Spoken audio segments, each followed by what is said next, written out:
Welcome to Joy in Our Town. I'm your host, Lori Pierce.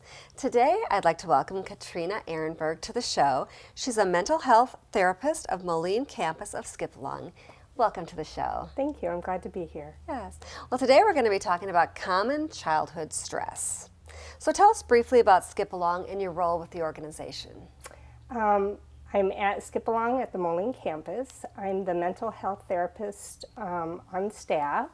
We are an early childhood developmental center for birth to age 5. So we have children in those age groups, and my role as a mental health therapist is to help the children with their social emotional skills. So I go into the classrooms and work with the children. So our goal is really to have them kindergarten ready. Great. Well, traumatic and stressful events. How would you describe what they are? Well, I think first let me start out with just a definition for stress or trauma. And that's any experience or event that has caused a high level of distress for an individual or a child that has long-lasting emotional or physical effects for that individual. So for instance, I think when we think about trauma or stress, things that come to our mind are things like neglect, abuse, death, violence in the home, those sorts of things. But there are other types of trauma that often get kind of put to the wayside. And some of those traumas might be like incarceration when a parent goes to prison, or things like the military when they go off to serve the country. And also, divorce is a very high trauma for children. Wow. Yeah, I know you always think of stress. I guess you kind of forget about the little ones with the stressful situations. Right, very traumatic for them. Yeah. So what are children's normal responses to stress? Well, I believe that everyone responds to trauma or stress in different ways. We can have some children that experience some form of trauma or stress, but they just have this ability to be really resilient. So in other words, they just kind of bounce back and they go through life and they develop appropriately and life is good. Yeah. Then we have others that have a more difficulty with it. And so when we have that type of difficulty, we're going to see in the children things like behavioral issues, aggression. They could become very withdrawn and kind of keep to themselves, or even regress in behaviors. So a 5-year-old that may start to suck his thumb or wet the bed or be really clingy, those are signs that we would expect to see in a 2-year-old from a developmental perspective. But when we're seeing in a 5-year-old, that should be a red flag of concern. And even for infants, I think sometimes we think that infants aren't affected by stress or trauma.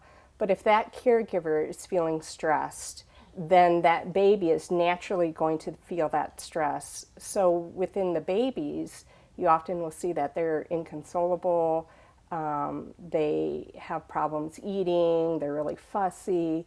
So even at that age, has great effects. Sure. Is this something you guys notice at the center, or is it something the families come and talk to you about? It's what we train the teachers on the effects of being in tune to that sort of stress and how are you feeling, where are you emotionally, because that does affect the children at all ages. Sure. Even in the preschool level. They would, if a teacher comes in and they're very stressed, their emotion is going to be short, they're going to be more apt to maybe use a higher tone voice or that sort of thing. So yeah, we work with the teachers to be very attuned to that. Sure. Well, as a parent, when should they start to worry?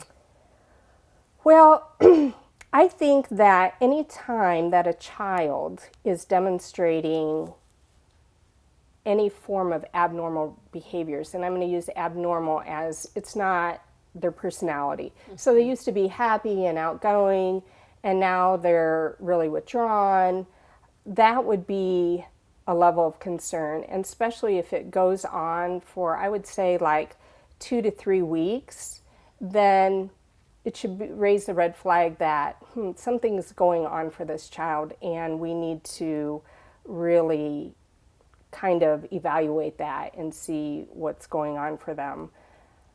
Yeah. So what are some of the common risk factors then for these children who are at risk? I believe that trauma doesn't have any favorites. Trauma affects everybody, usually somewhere, somehow. I think that there are populations that are more affected, such as if you live below the poverty line or you're a single parent. They may be more at risk only because they don't have the resources. They don't have the support system.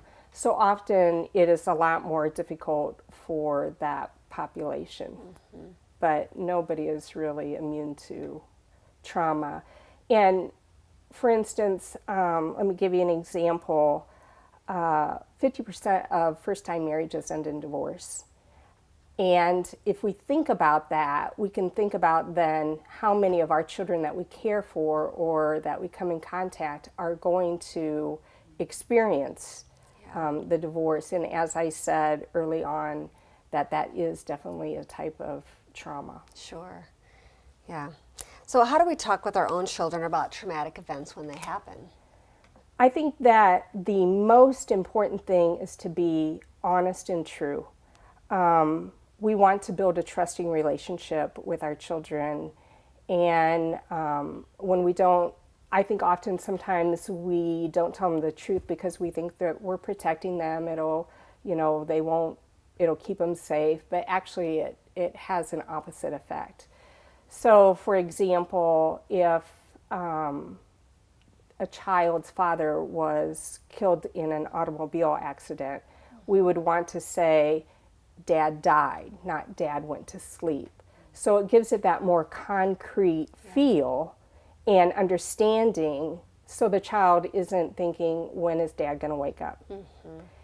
Yeah, another thing that I think is a positive thing to be aware of as parents is just take the child's life experiences and turning them into a learning experience. So, for instance, if you were going on a walk and you saw a dead bird, take that opportunity to talk to your child about death and according to your values and beliefs and process it with them. So that's a great way to kind of bring these uncomfortable topics to the forefront. Yeah, and always finding those teachable moments with Right, the kids. exactly. Yeah. So apart from talking, how can we as parents and adults help children cope with traumatic events? I think one of the main things for every child is to make sure that they have some type of routine or structure. When a child has routine and structure, it allows the child to know what to expect, what's coming next, and so it allows them to feel safe because I know what's going to happen. So we're going to get up in the morning, we're going to have breakfast, and then we're going to get ready for school, and we're going to go to school, we come home, we have a snack, we eat dinner, we go have bath time, and we go to bed. So they know what to expect. And even when when as a parent or a caregiver is experiencing high stress themselves, it's very important to try to stay in that structure, because then the child isn't going to feel mom being anxious, and they're still going to, as things are normal, then they're going to feel safe. Yeah. So we kind of touched on how we can help, the kids within the family, but how can families help one another? Well, I often define family, I think, to start there. Some people look at family and it's mom and dad, brother, sister. Others kind of branch out, and then they have uncles or aunts, and then the friends on the outside. So it's really how you define family. But I think the important thing is the bigger that our family is, the more support we have. So when a parent might be feeling stressed or really sad, if they're not feeling emotionally stable, then they're going to have a hard time caring for that child. So to be aware and understand where you are emotionally, what are your needs, and get those taken care of so you can nurture the child. And that's where I think that you branch out and you utilize your support systems. So if you need to talk, if you need to go on a walk, somebody to care for the child, you need dinners made, that sort of thing. So it's okay to ask for help. Yeah, absolutely. So I know that Skip Along helps. Do other schools help as far as helping the kids cope with the stress? Other schools, well, I think that the schools and the families can work together. So what I think is important from the school standpoint is to make sure that their staff is trained in trauma-informed care. And what I mean by that is for the staff to know what is trauma, what does it look like, what should my responses be, how are we going to help. So we want to look at that big picture and be there as a resource for the parents and work together. At Skip Along, we have what we call Handle with Care. And that is if we have a child in our center that we know has experienced some form of trauma. They are issued what we call a Handle with Care certificate. And that goes to the classroom of the child. And the teacher gets that. The teacher doesn't get information about what the trauma is. That's all confidential. Sure. But they are then on alert that something has happened to this child. So he might need some more attention. He might need some extra hugs, a little one-on-one, just to help him reducing any anxiety he might have, and that he feels safe, and kind of help him through that process. Now, I believe that you said trauma-informed care, is that correct? So do you guys train all the staff on trauma-informed care? Yes, all at Skip Along, we are a trauma-informed organization. Okay, and you train locally then when you do that? Our staff, yes. Wonderful.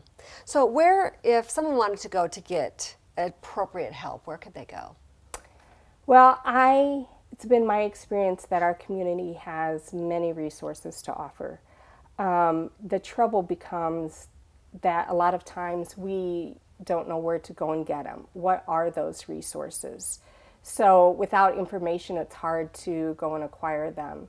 So my recommendation would be to go to a school social worker, a school counselor, your clergy, medical doctor, and all those professionals are usually very versed on what the community resources have to offer and can kind of guide them to what might be appropriate for their needs.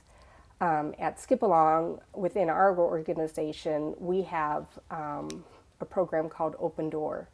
And it's a program that helps families with referrals, crisis intervention, or just everyday needs that they're having difficulty meeting, such as food, housing, and they're based in Rock Island, so that's always a great place to start.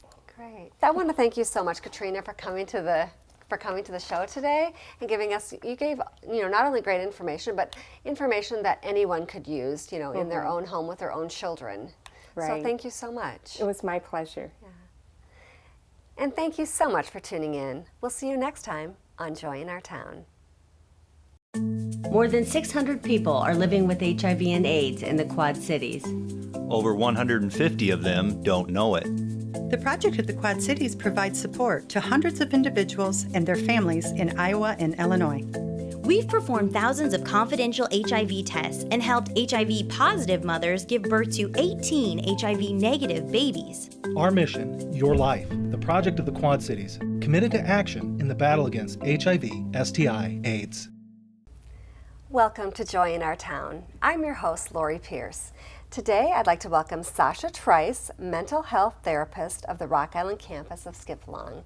Sasha, welcome to the show. Thank you. I'm glad to be here. Thanks. Well, today we're going to be talking about stress relief in childcare. Can you tell us briefly about your role in the organization first? Yes, I'm the mental health therapist. I'm housed in the Rock Island campus. I go into the classrooms each week and provide social emotional interventions. I also am there as a support to the teachers to help them if a child is having challenging or disruptive behaviors. And then also I provide trainings for the staff as well. So you're a busy lady. Very busy. How do you help children cope with stress in a childcare setting? Well, we have a process. One of the main things to mention is that whenever children are stressed, a lot of times you're going to see that in their behavior. So we train our teachers to acknowledge that when a child is showing disruptive or challenging behavior, a lot of times that's a result of a stress or a threat that they're feeling in the classroom. So we are training the teachers to, when a child is displaying those behaviors, go over to them, get down on their level, make eye contact, validate feelings. So saying something like, "Wow, you seem really angry, your face is frowned and your fists are clenched up, what's going on," or something must have happened, and allow the child a chance to tap into that executive functioning of the brain and start being able to express themselves. However, if the child is so dysregulated and they're not responding to the teacher's attempts to calm them down, then they would call myself or Katrina based on the site that they're at. We would go into the classroom and then we would then try to interact with the child and get them to calm down within the setting. But if something has happened and the child is feeling very anxious or is just continues to escalate and maybe the classroom is too much of a distraction for them, then we will then remove them from the classroom, not as a timeout or not as a consequence, but just a 15-minute cool down with us so that they can then kind of have that therapeutic interaction. Yeah. Yeah. Kind of a time to take a break, Take a breath. break, And exactly. Sometimes being, when you're already escalated and you're in the classroom and there's 15 other kids around you, sometimes that just makes you, so yeah, taking them out sometimes is really helpful. Well, what are some of the causes of stress for children in childcare? Trauma is a big one. Some of those traumatic events that may happen, death in the family, incarceration of a parent or a loved one, violence in the home. But stress for children doesn't just start and stop with trauma. It could be something where there's a disruption or a change in the home environment. So maybe a new baby coming home or, transitioning into kindergarten. Maybe mom or dad lost a job. Now, depending on the child's age, they may not understand what losing a job means, but they do understand that there has been a shifting or a change in the home environment. Maybe mom or dad isn't home as much because they're out looking for employment, or maybe they've had to be removed from their preschool setting or early child care setting because now mom or dad maybe can't afford it because they've lost a job. So even something like that they don't quite understand, they will pick up on, hey, there's a heightened level of stress in the home. Mom or dad they seem to be a little more stressed, and then they will react to that as well. Sure. Now, what ages are we talking about? I'm thinking of ages birth to 5. That's the age range that we work with at Skip-Along, yes. Okay. Well, are there any basic ways of coping with stress? Yeah, two of my favorite ways of helping children cope with stress, and really this works for adults as well, breathing techniques and then implementing sensory options. So what I mean by breathing is that now, of course, if you have a 2-year-old and they're having a tantrum, you can't go to them and say, "Oh, take 10 deep breaths." Right. They're not going to quite know what that is. And they're probably not even to process that at the time anyway. In the curriculum that we use at Skip-Along, it's called Conscious Discipline by Dr. Becky Bailey. And one of the strategies for breathing is that we use a pinwheel. Now, so the pinwheel is something that we can hold in front of the child and then have them breathe into it. And of course, it spins around. So we're kind of using that as a distraction because, of course, when the children see the pinwheel moving, they're going to want to keep it moving. Right. So they're going to keep breathing. Now they're focusing on the pinwheel, but I'm focusing on their breathing. And I might, kind of coach them a little bit. Okay, make it move faster. So you have to take a bigger breath. And by the end of it, well, they're already calm and they're playing with the pinwheel. Exactly. So, and as far as the sensory options, we bring in rice bins, we have Play-Doh, we use water tables, sand tables, and if a child is maybe having a little bit of anxiety in their body and they need to feel more grounded, then we use weighted objects such as weighted blankets and weighted pets, meaning that we have a stuffed animal shaped as a cat or a dog or whatever, and then we've stuffed it to make it heavy, and we can sit that on the child's lap, and it helps give them that proprioceptor input that they need. So yeah. And that's all part of the program that you guys do. All part of the program that we use. The Pinwheels is part of the conscious discipline. Sensory integration is just, it's a basic tool to help children as well as adults just regulate their mind and regulate their body and calm down. Well, I just think as you guys are doing this, it could be so helpful in so many different settings. Absolutely. You know, with adults as well, I use a weighted pet. If I'm sitting at my desk and I'm feeling a little anxious, I can just bring the weighted pet, put it on my lap, and I'm okay. That's what I do with my dog. Exactly. Do teachers usually have stress relieving activities for the students in the class? In the curriculums, conscious discipline, they are encouraged to create multiple stress relieving activities in the classroom. One of the main things that we encourage our teachers to do is to have a safe place in the class. So it's a designated area, usually in the back of the room. Sometimes there may be a cube, there may be a comfy chair, there's pillows, there's sensory toys, there's feeling dolls to help the children. And this is not used as a timeout. This is specifically used for if a child is stressed, if they are having a really hard time in the classroom. That's their place to go and just calm down and start to relax. We also encourage the teachers to use music and movement all throughout the day. Get the kids up, get them dancing, interacting with each other, and then also it's getting nice outside. Hey, take them outside, let them run and jump, and all that tension and stress that tends to build up throughout the day, they can get all of that out then. So what is the process for early intervention when you're looking at this? Well, at first, I think it's important to understand how important early intervention actually is. The scary statistic is that in early child care centers, the expulsion rate is 3 times the rate of school-age children, K through 12.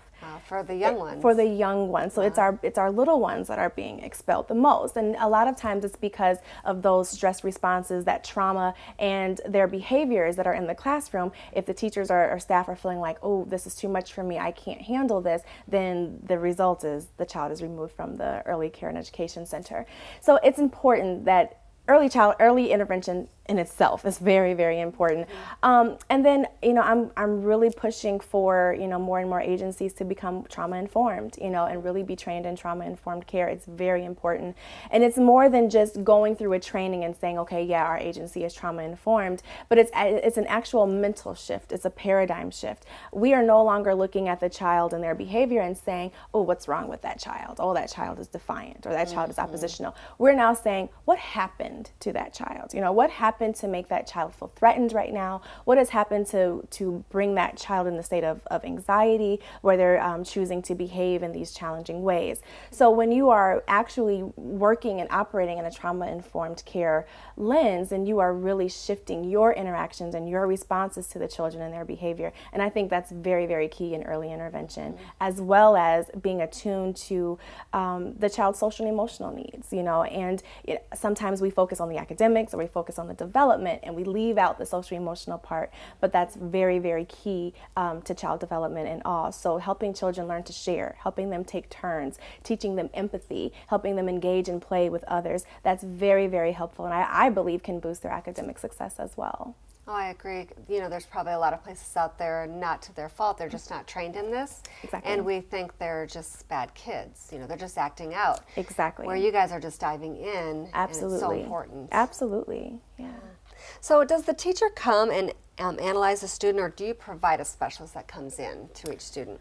Our process is usually that the teacher will document the behavior that they're seeing, and then they will consult with a therapist, such as myself. We will come up with interventions in the classroom that will hopefully minimize whatever is triggering the child, which will then minimize the behavior. But if we're finding that the behavior is due to some sort of developmental delay, so maybe a delay in speech or cognitively, then yes, we do collaborate with outside sources. They come in and provide screenings, and then the child can receive outside resources in addition to what we offer as well. Great. So do you have to talk to the parents if you notice something Absolutely, going on? Absolutely.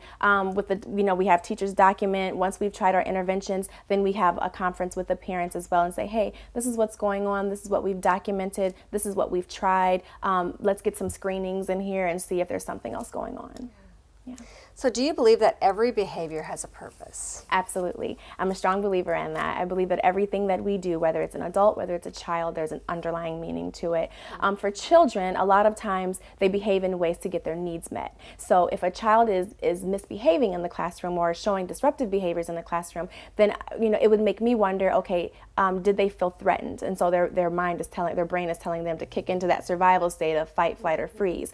Or are they seeking connection with the teacher? Are they seeking attention? So then they start to maybe climb a shelf, so they know that teacher's going to have to come over and give them that one-on-one. So yes, definitely, all behavior has a purpose. Yeah. So what are some of the solutions that Skip Along provides to the students? I think one of the greatest solutions that we are offering is to really strive to train our staff to be, again, trauma informed. And I keep using that because it's so important that we have that mental shift of how we look at children's behavior. So that's huge. And then also, along with being trauma informed, having the Handle with Care program, where if we know that a child and their family are going through a traumatic event, then we can alert the staff to say, hey, this child needs a little extra. This child needs a little more one-on-one or a little more, tender loving care, as I like to say, and not that we're showing favorites or favoritism, but we just want to let that child know, hey, we know something is going on and you're safe here and you're safe with me. Also, having the therapist on site is huge. We are the only early care and education center in the state of Illinois that has on-site mental health therapists. That's a huge deal for us. We're very proud of that. It should be. Very proud of that because we're just there as a hands-on support for the teachers, for the families. Pretty soon we're going to be offering individual and family therapy for the kids at our campuses. So I just think we have great solutions. Yeah, amazing. Yeah. So where can people go for more information? You can visit our website, so www.skipalong.org. You can join our Facebook page. There's always information on there about the different events that the different campuses are having. You can see pictures and get info. So yeah, give us a call at any of the campuses. We have a Rock Island, a Moline, a Milan, and a Davenport campus. So yeah. All over the Quad Cities. All over. So are there any closing thoughts that you'd like to share with our viewers? I just want to encourage parents and staff that are working at early child care and education centers to just seek out being trauma informed and just put your children's social emotional needs first. Well, Sasha, thank you so much for coming in and sharing all this great information about the trauma-informed care that you guys do there. It's amazing, and you guys are doing a great job. Thank you. Thank you for having me. Yeah. And thank you for tuning in. We'll see you next time on Joy in Our Town.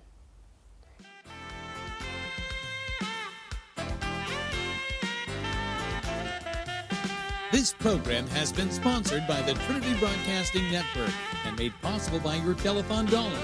Your continual support can keep Joy in Our Town brought to your home every day. So write Joy in Our Town, P.O. Box A, Santa Ana, California, 92711.